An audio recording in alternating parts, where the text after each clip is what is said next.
etan dulu.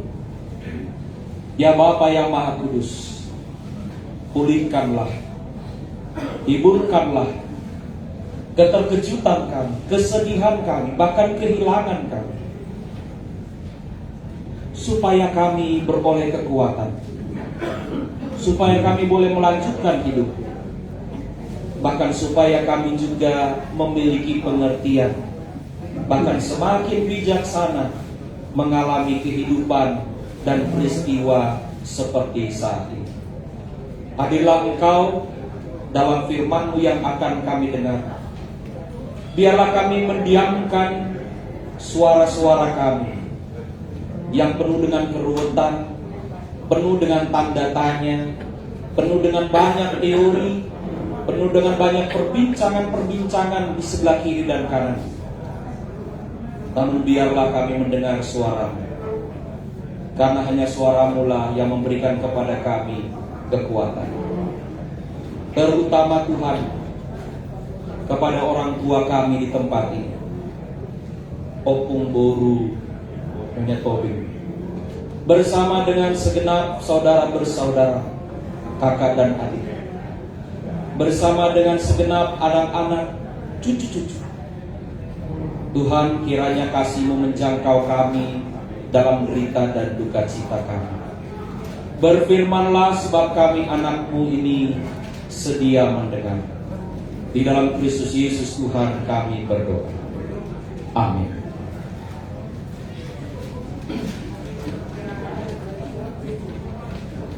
Saudara yang dikasihi oleh Tuhan, di tengah ibadah duka cita kita pada saat ini, barangkali untuk ratusan ribu kali kita akan membaca bagian ini.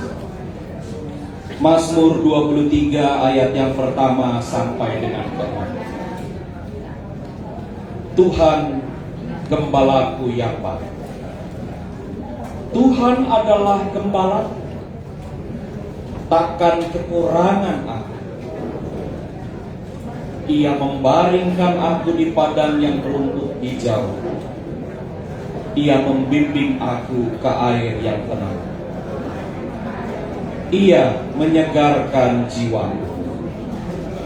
Ia menuntun aku di jalan yang benar oleh karena namanya. Sekalipun aku berjalan dalam lembah kekelaman, aku tidak takut bahaya, sebab Engkau beserta. Gadamu dan tongkatmu, itulah yang menghibur aku. Engkau menyediakan hidangan bagiku di hadapan lawanku. Engkau mengurapi kepalaku dengan minyak. Pialaku penuh melimpah. Kebajikan dan kemurahan belaka akan mengikuti aku seumur hidupku. Dan aku akan diam dalam rumah Tuhan sepanjang masa. Bapak Ibu saudara-saudara yang dikasihi oleh Tuhan, ada seorang yang membacakan Mazmur 23 ini dengan gaya berpuisi yang sangat luar biasa. Setelah ia membaca di ayat yang ke-6, ratusan orang berdiri dan bertepuk tangan. Sungguh luar biasa caranya menarasikan. Tetapi orang yang membawakan puisi itu meminta dengan hormat, Pak Pendeta, bolehkah Bapak membacakan sekali lagi Mazmur 23 ini? Mohon dengan hormat. Lalu sang pendeta itu maju ke depan dan ia membacakan Mazmur 23. Bukan dengan gaya berpuisi. Dia hanya membacakan menurut yang dia biasa bacakan.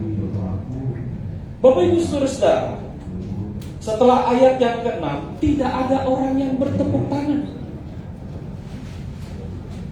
Tetapi beberapa orang yang hadir di sini, mereka menitikkan air mata. Kita semua sudah membaca ribuan kali Mazmur 23 ini. Kalau kita hanya membacanya, dia akan menjadi angin lalu begitu saja. Tetapi pendeta itu membacanya sambil mengenal Sang Gembala yang menuntun hidupnya. Itulah yang membuat banyak orang bisa menitikkan air. Berkali-kali saya membaca Mazmur 23 ini, Tuhan adalah gembalaku, takkan kekurangan aku. Siapa yang kurang Bapak Ibu? Aku atau Tuhan? Inilah Mazmur yang dituliskan oleh Daud ketika ia melakukan review kehidupannya dari permulaan Tuhan memanggilnya sampai di penghujung kehidupan. Tuhan adalah gembalaku, takkan kekurangan. Inilah peristiwa tatkala Daud dipanggil saat ia menggembalakan kawanan domba untuk diurapi menjadi seorang raja. Dalam permulaan hidupnya ada Tuhan dalam kisah Daud.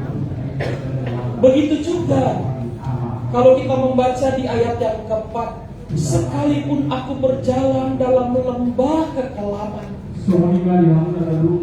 Daud mengingat saat ia dikejar-kejar oleh Saul, hampir terbunuh. Tetapi di sana pun ia mengatakan, sebab Engkau besertaku. Tuhan ada di tengah-tengah kehidupan Daud tatkala ia mengalami pergumulan yang berat. Bahkan kalau kita membaca di ayat yang ke-6, kebajikan dan kemurahan belaka akan mengikuti aku seumur hidupku. Inilah saat di mana Daud akan menghembuskan napas hidupnya.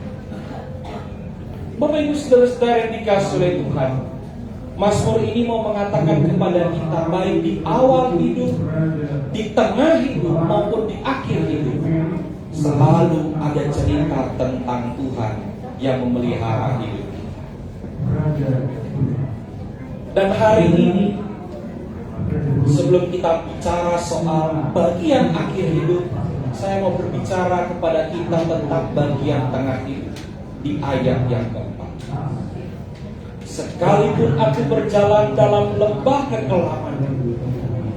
Terjemahannya dalam bahasa Inggris adalah sudden death.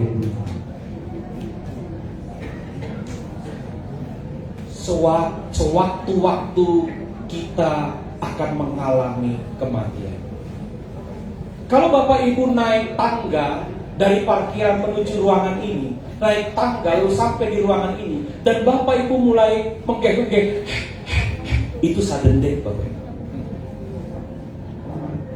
Kalau Bapak Ibu sudah mengalami ring jantung, bypass, Bapak Ibu ada dalam situasi sudden death. Dan situasi ini kita alami setiap hari. Kita yang naik Gojek menyusuri Jakarta ini, kita pun ada dalam lembah kekelaman. Kita bisa mati kapanpun, dan tidak ada yang mengingatkan kita. Banjir yang besar, kemacetan, kita berebut jalan, itu pun adalah sudden death dalam hidup kita. Karena itu Bapak Ibu saudara-saudara, percayalah, mungkin hari ini kita duduk untuk memberikan penghiburan, mungkin esok kita yang mengalami penghiburan. Tetapi untuk ini pun yang mau dikatakan oleh Raja Daud adalah, di tengah-tengah peristiwa yang bisa membuat kita mati dalam waktu seketika, Allah itu hadir. Dia hadir dengan gada dan tongkat.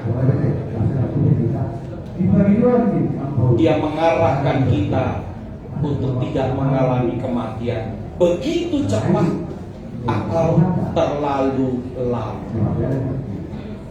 Karena itu Bapak Ibu saudara-saudara, disinilah kita perlu bertanya, melihat peristiwa seperti ini, manakah yang berharga, hidup atau mati? Orang mengatakan yang berharga itu mati ketika dia putus asa. Orang mengatakan yang berharga itu mati ketika ia terlilit hutang.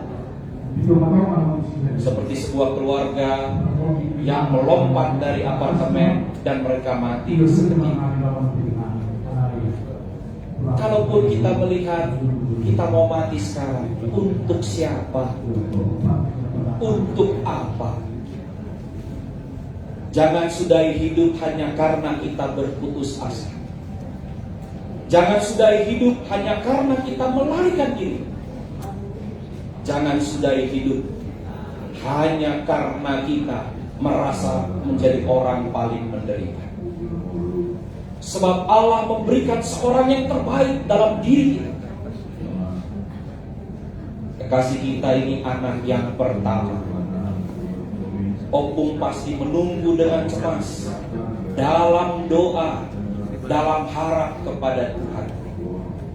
Dan Tuhan memberikan anak pertama laki-laki yang terbaik. Terlihat ya? Maka demikianlah juga, kalau Tuhan memberikan yang terbaik di tengah-tengah keluarga kita, maka kembalilah menjadi pribadi yang terbaik. Jangan kembali dalam kemarahan. Jangan kembali dalam sakit hati. Jangan kembali dalam keputusasaan. Jangan kembali karena merasa menyesal hidup di tengah-tengah dunia. Karena itu saudara, mari jalani hidup ini. Sesulit apapun hidup, seberat apapun hidup, kalau kita tidak bisa berdiri, kalau kita tidak bisa berlari, berjalanlah. Kalau kita tidak bisa berjalan, merangkaklah. Kalau tidak bisa merangkak, tetaplah bergerak menjalani hidup. Karena selalu ada Tuhan yang akan menolong hidup kita. Mari kita tanamkan dalam hidup ini, yang susah itu hanya di pikiran kita. Yang susah itu hanya pada diri kita. Sebab Tuhan selalu menyediakan tangan untuk memeluk orang-orang yang bergumul.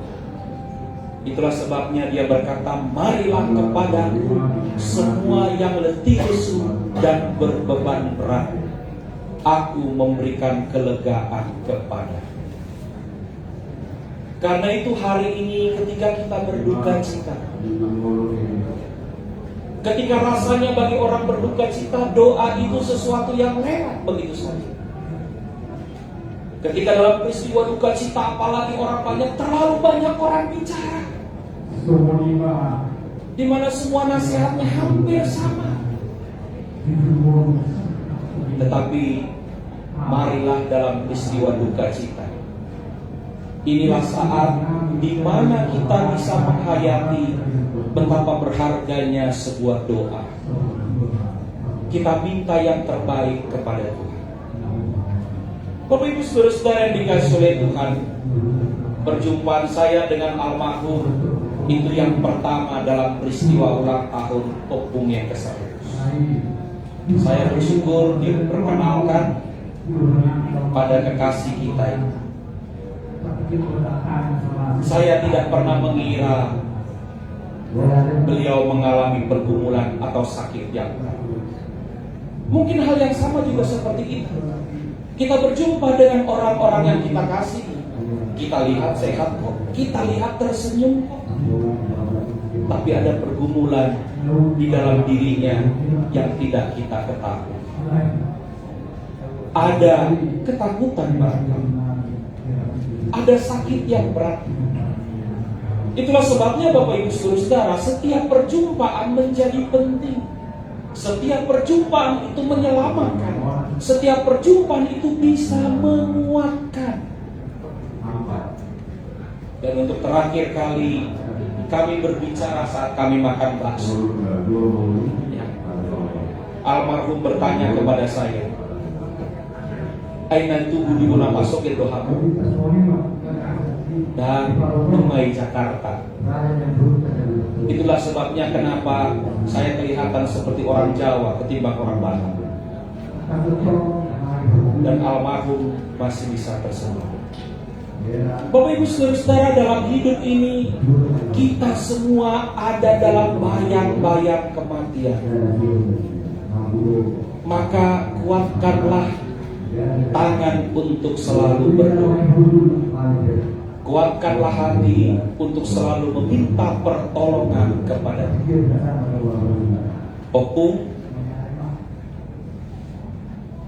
Tapargu Goma Tangyak. Opung yang melahirkan anak pertama. Opung diberikan kepercayaan oleh Tuhan untuk melihatnya juga kembali kepada Tuhan.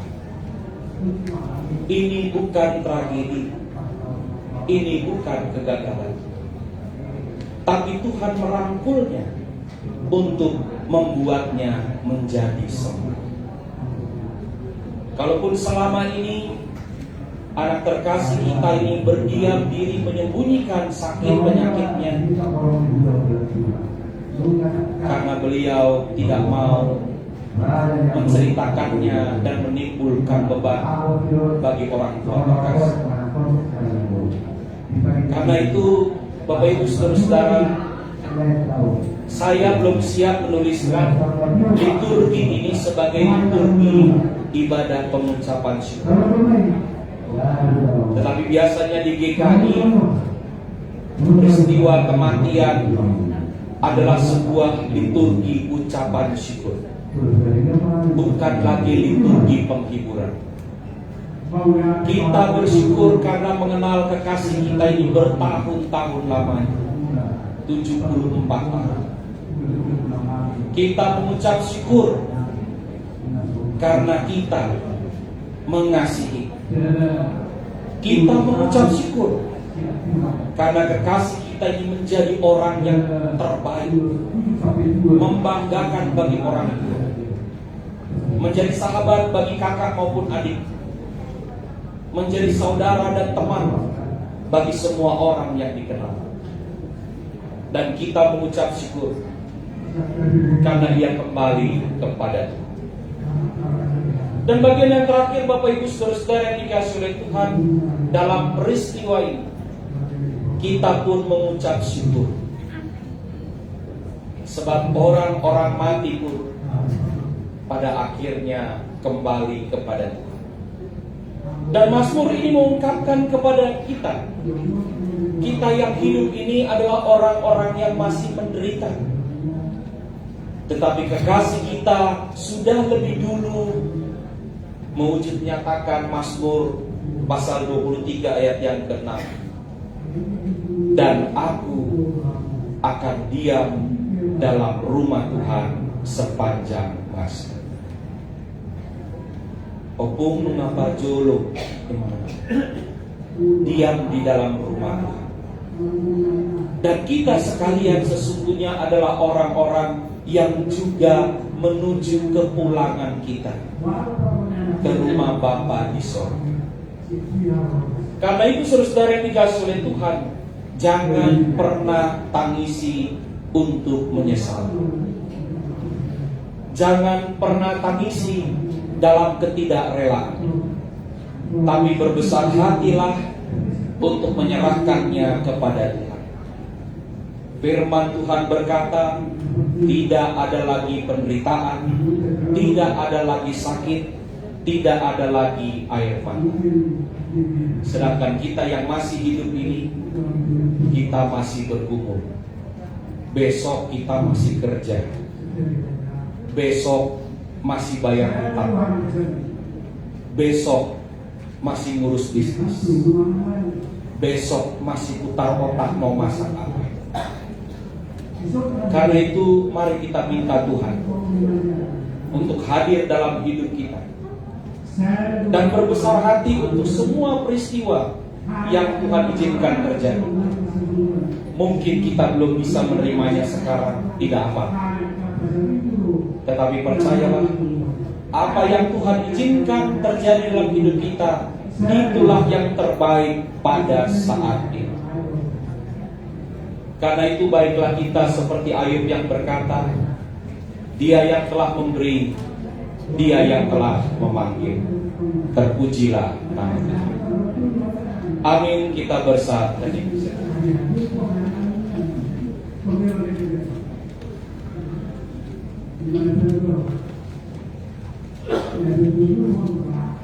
Bapa kami di surga, sungguh kami bersyukur kepadamu, karena Engkau adalah gembala kami. Tuhan yang selalu hadir baik di awal hidup, di pertengahan hidup, bahkan di akhir hidup kami. Tuhan yang selalu turut campur tangan untuk membuat kami beroleh selamat. Tuhan yang selalu mereka-reka rancangan yang baik bagi hidup kami, supaya kami tidak mati terlalu cepat ataupun terlalu lama. Terima kasih Tuhan untuk firman-Mu yang mengingatkan kami, supaya kami selalu dekat kepadamu, memahami Engkau sebagai gembala agung dalam hidup kami. Tuhanlah yang membawa kami kepada yang berumput hijau, rezeki, kekayaan, kemegahan, anak cucu. Tuhanlah yang memberikannya bagi kami. Tetapi Engkau juga membawa kami melewati lembah kekelaman. Engkau mengizinkan kami melewati bayang-bayang kematian, di mana setiap detik, setiap waktu kematian itu bisa datang kepada kami. Karena itu ajari kami Tuhan untuk menyerahkan hidup kami ke dalam tangan-Mu. Jangan biarkan kami lalai untuk mengisi hari-hari kami dalam doa dan ketekunan. Bahkan terlebih lagi ya Tuhan, ketika peristiwa kematian hadir seperti kami saat ini, anak-Mu yang telah Engkau panggil, almarhum Insinyur Tumbur Manahan Lumban Tobing atau Opung Etan Doli, biarlah kami juga boleh mengucap syukur. Dengan lapang dada kami boleh menyerahkan kepada Tuhan kekasih hati kami, karena Engkaulah yang telah menyelamatkannya. Engkau menyembuhkannya Tuhan secara paripurna. Ketika kami masih bergumul untuk mencari obat dan membuatnya menjadi sembuh, Engkau punya jalan. Engkau menyelesaikan persoalan-persoalan yang tak terselesaikan dalam hidup. Engkau membawanya ke rumah Bapa di sorga, di mana Ia akan tinggal seumur hidup. Karena itu Tuhan, ajarlah kami sekali lagi, penuh dengan ucapan syukur, menjadikan ibadah-ibadah ini bukan lagi penghiburan, tetapi kesaksian iman. Bagaimana kami saudara bersaudara hidup rukun bersama, saling mendukung, saling mendoakan. Itulah yang membuat kami bersedih hati. Bagaimana anak terkasih kami harapkan sebagai orang tua, namun saatnya kami serahkan kembali kepada Tuhan. Terima kasih Tuhan untuk kehadirannya di tengah-tengah dunia ini. Terima kasih untuk kasih sayangnya kepada semua adik-adik. Terima kasih untuk kebanggaan yang telah diberikannya kepada Opung Bor. Terima kasih untuk semua nasihat, segala ide dan persahabatan bagi semua saudara dan teman. Terima kasih untuk boleh memberikan kebahagiaan bagi istri terdahulu dan juga anak-anak. Tuhan, kami mau memuji nama-Mu, karena Kau memberikan yang terbaik bagi kami sekalian. Kini pribadi yang terbaik itu kami mau serahkan kembali kepada Tuhan. Hiburkanlah kami yang berduka, kuatkan dan teguhkanlah kami. Berikanlah kesehatan kepada Opung Boru bersama dengan segenap keluarga besar. Ketika ibadah, ketika masih banyak saudara, teman, sahabat yang akan hadir. Tuhan, kiranya Engkau juga boleh menuntun kami dengan akal pikiran kami untuk menjaga kesehatan kami. Berkatilah seluruh pelayanan-pelayanan yang akan dilaksanakan hingga hari Senin mendatang. Tuhan sendiri yang menolong kami semua untuk semakin bijaksana dan berbesar hati melepaskan kepergian kekasih kami. Ya Bapa yang Maha Kudus, dengar dan sambutlah doa kami, karena Engkaulah pertolongan kami.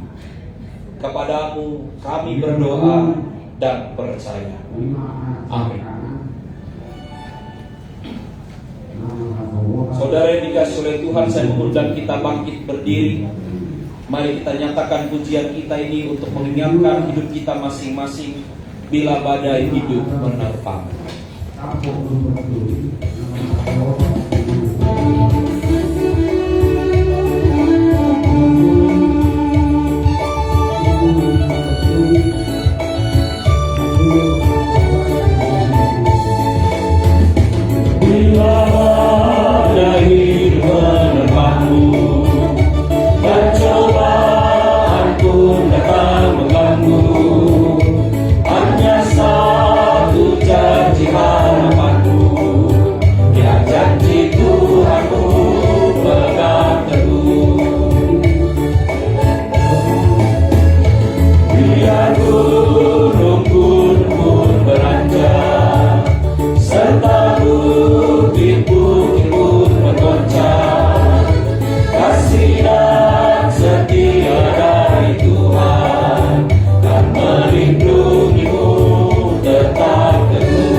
Oleh Tuhan, dengarkanlah keyakinan iman kita.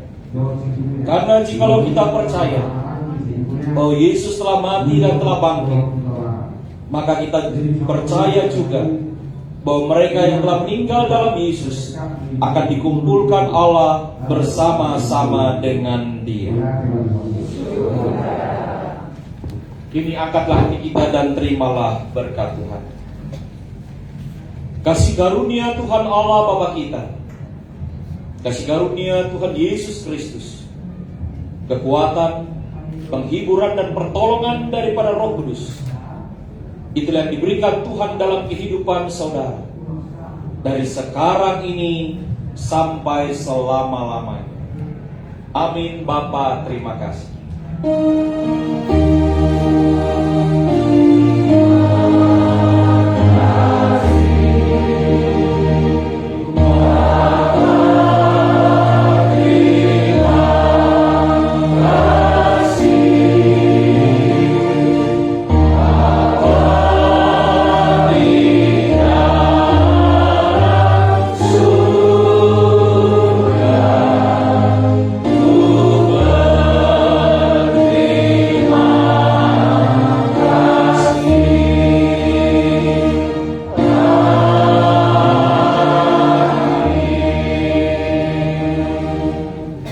Ibadah kita malam hari ini telah selesai. Saya persilakan duduk kembali. Terima kasih untuk kerjasama kita semua dalam ibadah ini.